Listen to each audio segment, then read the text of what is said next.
श्री सद्गुरु महाराज की जय। महर्षि में ही सत्संग सुधा सागर से गुरु महाराज का प्रवचन। श्री दुर्गा देवी जी का सर्वोत्कृष्ट स्वरूप। धर्मानुरागिनी प्यारी जनता, इस समय के सत्संग में मैं ईश्वर की भक्ति किस तरह होती है उसकी क्या विधि है कहूँगा। ईश्वर स्वरूप का ज्ञान जैसा गहन है उसकी विधि भी वैसी ही गहन है।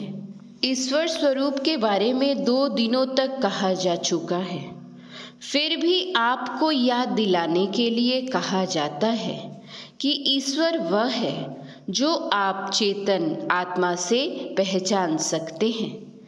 ईश्वर इंद्रियों के द्वारा पहचाना नहीं जाता। अपने देश में बहुत लोग कहते हैं कि ईश्वर के दर्शन इसी आँख से लोग करते थे। श्री राम श्री कृष्ण के दर्शन इसी आँख से हुए। रामकृष्ण परमहंस को श्री काली के दर्शन इसी आँख से हुए। तो क्या ये ईश्वर के दर्शन नहीं हैं?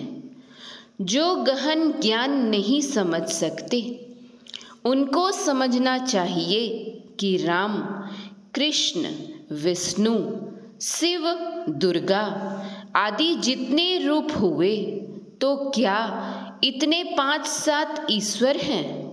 तो अवश्य समझेंगे कि ईश्वर 5-7 नहीं हो सकते, एक ही ईश्वर है। वैष्णव भगवान विष्णु को ईश्वर कहेंगे और सबको सेवक, दूसरे कहेंगे शिव ईश्वर और सब उनके सेवक। इसी तरह जो जिनके उपासक हैं उनको वे ईश्वर कहेंगे और सबको वे सेवक कहेंगे।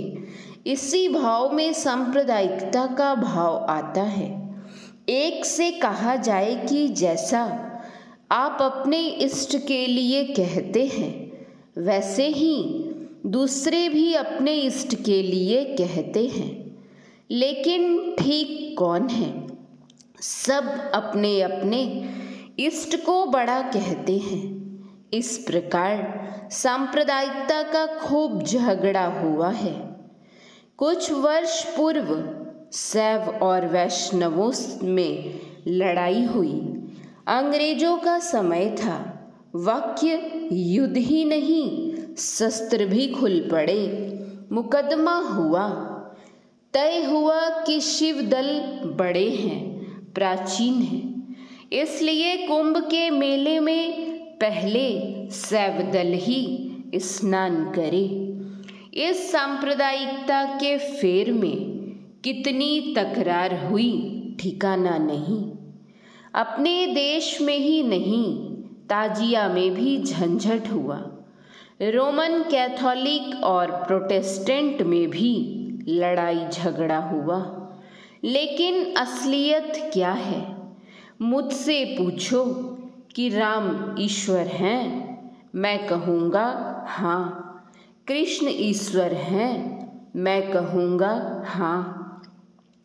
इसी तरह सभी के लिए मैं ईश्वर मंजूर करूँगा। तो पूछेंगे कि क्या अनेक ईश्वर मानते हैं? मैं कहूँगा नहीं, एक ईश्वर ही मानता हूँ। एक ईश्वर ही सर्वव्यापक हैं। जितने रूप कहे गए उन सब रूपों में वही एक सर्वव्यापक है। रूप ईश्वर नहीं है। रूप की बड़ी मर्यादा गोस्वामी तुलसीदास जी ने दी, लेकिन यह भी कह दिया कि भगत है तू भगवान प्रभु, राम धरे तनु भूप, किए चरित पावन परम, प्राकृत नर अनुरूप। जथायनेकन वेश धरी, नृत्य करई नट कोई, सोई सोई भाव दिखावई, आपो न होई न सोई। जैसे नाटककार वेश धरकर वैसा ही काम दिखाता है जैसा कि किसी ने पहले किया था, लेकिन वह स्वयं वह नहीं बन जाता। गीता क्षेत्र और क्षेत्रज्ञ को बताती है। वह अध्यात्म तत्व सब में भरपूर है। श्री कृष्ण ने ऐसा नहीं कहा कि मेरा जो यह क्षेत्र है वही क्षेत्रज्ञ है।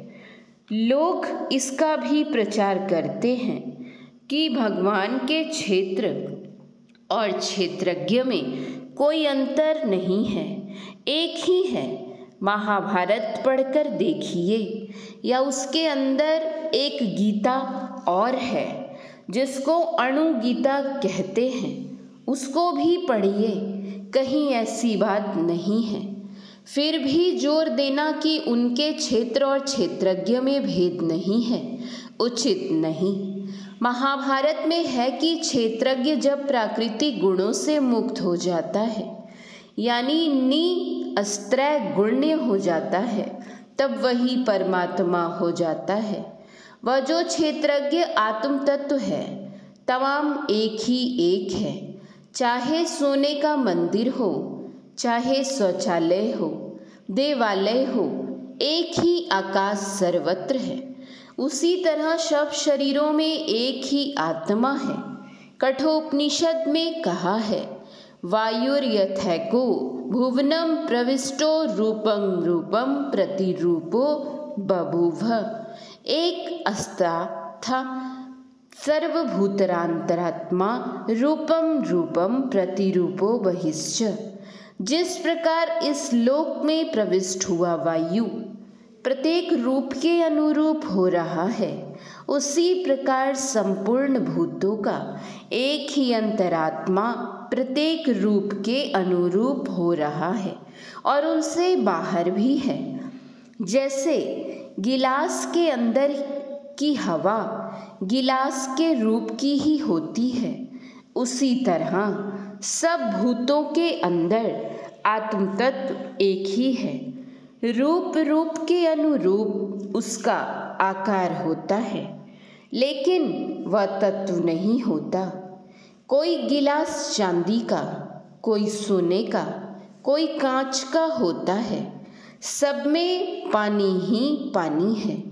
तत्व रूप में एक ही है, लेकिन बर्तन और पानी एक ही नहीं है। उसी तरह कोई भी शरीर हो, उसमें जो आत्मा है सब एक ही है, लेकिन शरीर और आत्मा एक ही नहीं है। गीता के 7वें अध्याय में भगवान ने कहा है, अव्यक्तम व्यक्ति मापन्नम मन यन्ते माम बुद्धय परम भाव मजानन्तो ममाव्यय मनुत्तमम। अबुद्धि अर्थात मूढ़ लोग मेरे श्रेष्ठ उत्तमोत्तम और अव्यय रूप को न जानकर मुझ अव्यक्त को व्यक्त हुआ मानते हैं। शरीर व्यक्त है, परमात्मा अव्यक्त है। इस अव्यक्त तत्व को विचारो तो जो राम में है वही कृष्ण शरीर में है, वही देवी रूप में भी है। जब तक श्री कृष्ण क्षेत्र में क्षेत्रज्ञ था तब तक उसको कोई जलाया नहीं, लेकिन जब क्षेत्रज्ञ क्षेत्र से निकल गया तब अर्जुन ने उसका दाह किया। श्री सद्गुरु महाराज की जय। यह प्रवचन मुंगेर जिला अंतर्गत श्री संतमत सत्संग मंदिर पाटम में दिनांक 21/4/1959 ईस्वी को अपराह्नकालीन सत्संग में हुआ था। गुरु महाराज के प्रवचन का कुछ अंश पढ़ा गया है। श्री सद्गुरु महाराज की जय। श्री सद्गुरु महाराज की जय। श्री सद्गुरु महाराज की जय।